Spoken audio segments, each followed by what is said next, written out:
Hello. Um, I want to answer a question today that I get asked quite frequently, actually, and that is how easy or difficult is it to live cyclically? And without wanting to get into the semantics of what we mean by easy or difficult, I'll just sort of share my experience.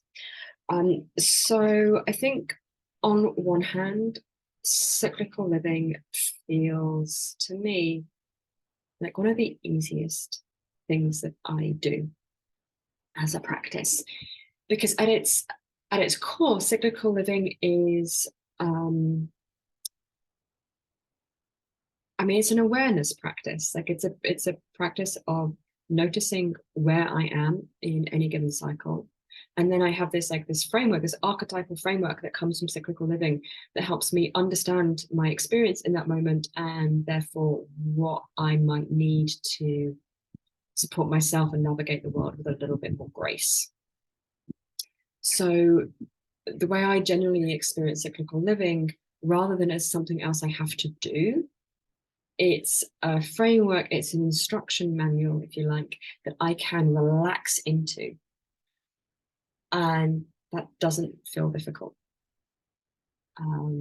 If anything, it makes my life more straightforward because I have these parameters, these frameworks that I can understand the world through, and that I can plan and structure things around. It definitely makes cyclical living definitely makes taking time off a little bit easier, because again, there's this kind of like this instruction manual that tells me when might be the times that I want to lean into that, lean into time off or rest or whatever it is. So yeah, so on one hand, cyclical living is easy. There's nothing really to do. I think the place where it can feel difficult, where it can feel like there's tension to navigate, is when it is bumping up against, when there's this instance of tension between like what I might be understanding from a cycle and then either my own expectations and patterns, expectations of others, or kind of like external structures. For example, like if you have a job and you have to be in the office Monday to Friday. So it's not that cyclical living itself is difficult. I think it's like the tension that arises when I bump up against, like, even in myself, like my own old programming, old embodiment of kind of this very linear way of living, and like I always have to be doing more, I always have to be doing better, I always have to be achieving. And so what is difficult, or can be difficult, is kind of navigating that tension of making different decisions. And I would say that it's not necessarily that is difficult a lot of the time, it's that it's unfamiliar, it's uncomfortable, and yeah, requires some discipline, requires some tender discipline in order to be able to do that. Now,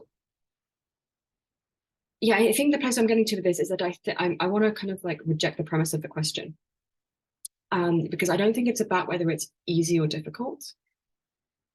I think there's a sense of like, how much effort does it require?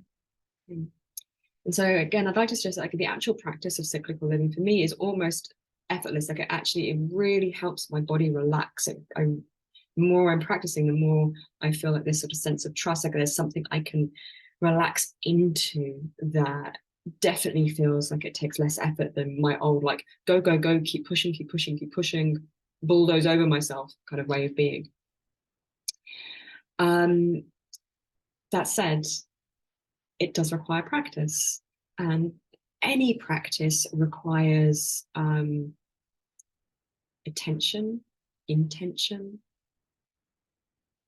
focus, discipline, yeah, and that requires some effort, I think. But perhaps what I want to offer is that it's a different type of effort to that I think as recovering perfectionists and overachievers are kind of used to, this sort of up and out, like depleting effort. Yeah, I have to go till I'm exhausted. I think cyclical living for me requires more of this idea of like tender discipline. Like, how do I, um, yeah, how do I hold the sort of the structures and the ways I support myself to be in this practice. So for one example, for me, the cyclical living, I journal every day. Only very briefly, and I go to bed, I just kind of note what day of my menstrual cycle I'm on, and make a few notes about how I felt that day, how my focus has been, how my energy's been, for example.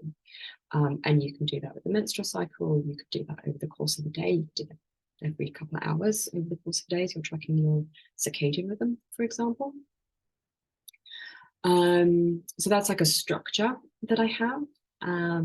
And sure, like there are times I want to go to bed and rather not do this right now, and it requires a little bit of effort to get my journal out and to take the 30 seconds that it takes to make a few notes. But it's this sort of it's this non-efforting effort. So like, how can I be as lazy as possible? How can I be as kind to myself as possible as I'm in this practice? So this is a crucial thing for recovering perfectionists. Cyclical living should not be another stick to beat yourself with. As soon as you notice yourself using the word should around your cycle, I'm going to suggest that you are back into an old perfectionist pattern.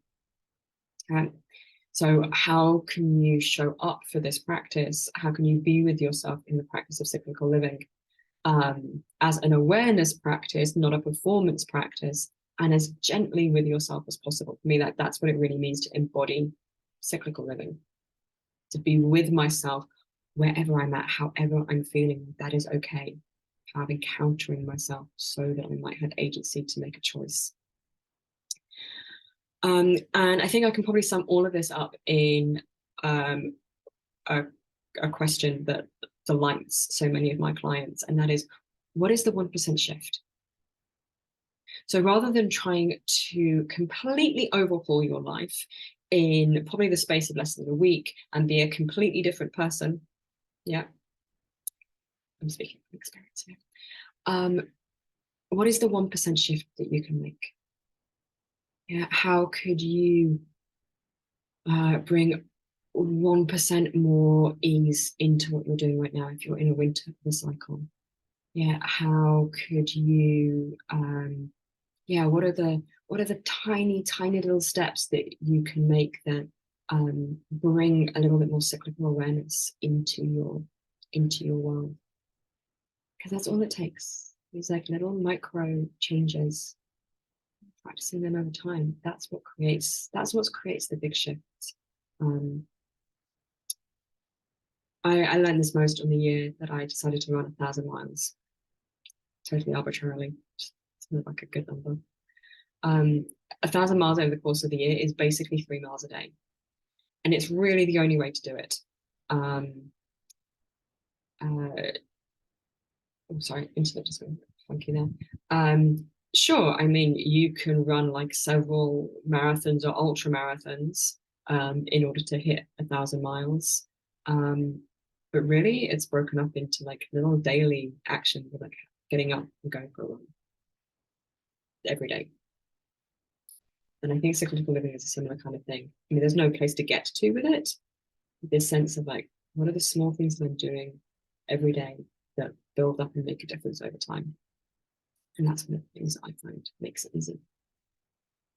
So I'd love to hear your thoughts, comments. How do you navigate this sense of ease or difficulty in cyclical living? And I think my invitation might be to use, like, however you're finding it, could you make it 1% more easeful? Yeah, could you use 1% less effort in your cyclical living practice? And that's the thing that really helps me embody it. So yeah, questions, comments below, and we'll see you next time. Thanks so much.